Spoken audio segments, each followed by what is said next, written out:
ଶ୍ରେଣୀ ନବମ ବିଷୟ ଭୂଗୋଳ ଅର୍ଥନୀତି ପ୍ରସଙ୍ଗ ପ୍ରାକୃତିକ ଉଦ୍ଭିଦ। ମୁଁ ଶ୍ରୀ ଦେବୀପ୍ରସାଦ ଆଚାର୍ଯ୍ୟ ପ୍ରାନ୍ତ ଭୂଗୋଳ ପ୍ରମୁଖ। ଆଜି ଆମେ ଏହି ଭିଡ଼ିଓ କ୍ଲାସରେ ତିନୋଟି ପ୍ରଶ୍ନର ଆଲୋଚନା କରିବା। 1ରେ ଅରଣ୍ୟର ଉପାଦେୟତା ବିଷୟରେ ଆଲୋଚନା କର। 2ରେ ଅରଣ୍ୟ ସଂରକ୍ଷଣ ପାଇଁ ସରକାର କି ପଦକ୍ଷେପ ନେଇଛନ୍ତି ସେଗୁଡ଼ିକ ବିଷୟରେ ଆଲୋଚନା କର। 3ରେ ସାମାଜିକ ବନୀକରଣ, କୃଷିକ୍ଷେତ୍ରୀୟ ବନୀକରଣ ଓ ପୁନଃ ବନୀକରଣ ବିଷୟରେ ଆଲୋଚନା କର। ପ୍ରଥମେ ଆସିବା ଅରଣ୍ୟର ଉପାଦେୟତା ବିଷୟରେ ଆଲୋଚନା କର। ପ୍ରାକୃତିକ ଉଦ୍ଭିଦ ଏକ ଅମୂଲ୍ୟ ସମ୍ପଦ। ପରିସଂସ୍ଥାରେ ସନ୍ତୁଳନ ରକ୍ଷା କରିବାରେ ଏହାର ମୁଖ୍ୟ ଭୂମିକା ରହିଛି।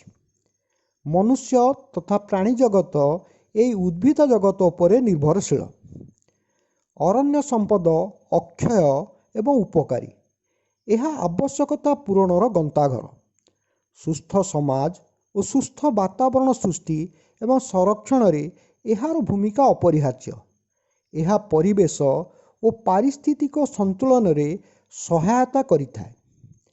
ଅରଣ୍ୟର ଉପାଦେୟତା ଗୁଡ଼ିକ ହେଲା: 1ରେ ଅରଣ୍ୟ ମନୁଷ୍ୟକୁ ଖାଦ୍ୟ, ବସ୍ତ୍ର ଓ ବାସଗୃହର ଉପକରଣ ଓ ଔଷଧ ଯୋଗାଇଥାଏ। 2ରେ ଅରଣ୍ୟ ମୂର୍ତ୍ତିକା କ୍ଷୟକୁ ରୋକେ। ଉଦ୍ଭିଦର ଚେର ମାଟି କଣିକା ଗୁଡ଼ିକୁ ବାନ୍ଧି ସୁରକ୍ଷା ବଳୟ ସୃଷ୍ଟି କରିଥାଏ, ଫଳରେ ମୃତ୍ତିକା ସଂରକ୍ଷଣ ହୋଇଥାଏ। 3ରେ ଅରଣ୍ୟ ଜଳବାୟୁକୁ ନିୟନ୍ତ୍ରଣ କରେ। ବାୟୁମଣ୍ଡଳକୁ ଅମ୍ଳଜାନ ଓ ଜଳୀୟ ବାଷ୍ପ ଦେଇଥାଏ। ବର୍ଷାର ପରିମାଣକୁ ବଢ଼ାଇଥାଏ। ପବନର ବେଗକୁ କମାଇବା ସଙ୍ଗେ ସଙ୍ଗେ ଉତ୍ତାପକୁ ହ୍ରାସ କରିଥାଏ। 4ରେ ଅରଣ୍ୟ ଶିଳ୍ପକୁ ସମୃଦ୍ଧ କରିଥାଏ। ଜଙ୍ଗଲରୁ ଆମଦାନୀ ହେଉଥିବା ବିଭିନ୍ନ ସାମଗ୍ରୀ ଶିଳ୍ପରେ କଞ୍ଚାମାଲ ରୂପେ ବ୍ୟବହୃତ ହୁଏ, ଯେମିତିକି ବାଉଁଶରୁ କାଗଜ, କାଠରୁ ଡିଆସିଲି, ଘରର ନାନାଦି ଉପକରଣ ଇତ୍ୟାଦି। 5ରେ ଅରଣ୍ୟରୁ ଜାଳେଣୀ କାଠ, ସବାଇ ଘାସ, ମହୁ, ରବର, ଝୁଣା, କୋଚିଲା, ମହୁଲ, ଲାଖ, ରେଶମ ଇତ୍ୟାଦି ମିଳିଥାଏ। ଓଡ଼ିଶା ଜଙ୍ଗଲରୁ କେନ୍ଦୁପତ୍ର ଓ ଶାଳମଞ୍ଜି ମିଳେ।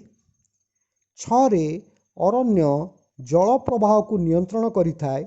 7ରେ ଏହାର ପ୍ରାକୃତିକ ସୌନ୍ଦର୍ଯ୍ୟ ଦର୍ଶକମାନଙ୍କର ଚିତ୍ତ ବିନୋଦନ କରିଥାଏ। 8ରେ ଅରଣ୍ୟ ବନ୍ୟ ପଶୁପକ୍ଷୀଙ୍କର ବାସସ୍ଥାନ ରୂପେ ବ୍ୟବହୃତ ହୋଇଥାଏ। ଏବେ ଆସିବା 2 ନମ୍ବର ପ୍ରଶ୍ନର ଉତ୍ତର। ଅରଣ୍ୟ ସଂରକ୍ଷଣ ପାଇଁ ସରକାର କି ପଦକ୍ଷେପ ନେଇଛନ୍ତି ସେଗୁଡ଼ିକ ବିଷୟରେ ଆଲୋଚନା କର। 1ରେ 1952 ମସିହାରେ ଭାରତ ସରକାର ଜାତୀୟ ଅରଣ୍ୟ ନୀତି ପ୍ରଣୟନ କରିଛନ୍ତି।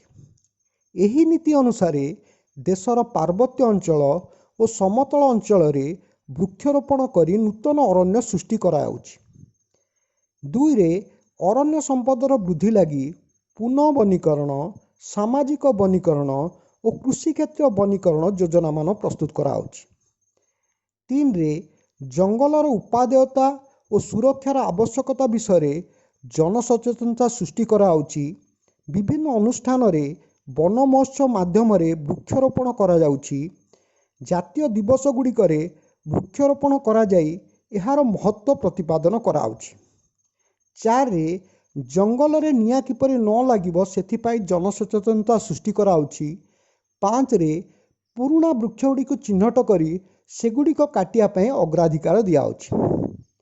ଏବେ ଆସିବା ସାମାଜିକ ବନୀକରଣ, କୃଷିକ୍ଷେତ୍ରୀୟ ବନୀକରଣ, ପୁନଃ ବନୀକରଣ କ'ଣ? ସାମାଜିକ ବନୀକରଣ ହେଲା ଗ୍ରାମ ଓ ସହରମାନଙ୍କରେ ବ୍ୟବହାର ଅନୁପଯୋଗୀ ଜମିରେ ବୃକ୍ଷରୋପଣ କରି ଜଙ୍ଗଲ ବୃଦ୍ଧି କରିବା।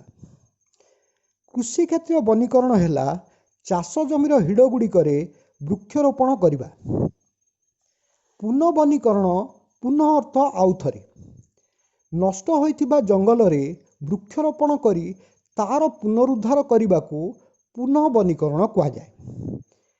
ଶେଷରେ ତୁମମାନଙ୍କ ପାଇଁ ଗୋଟିଏ ପ୍ରଶ୍ନ ମୁଁ ଛାଡ଼ି ଯାଉଛି। ଭାରତରେ 28ଟି ରାଜ୍ୟ ଓ 8ଟି କେନ୍ଦ୍ରଶାସିତ ଅଞ୍ଚଳ ଅଛି।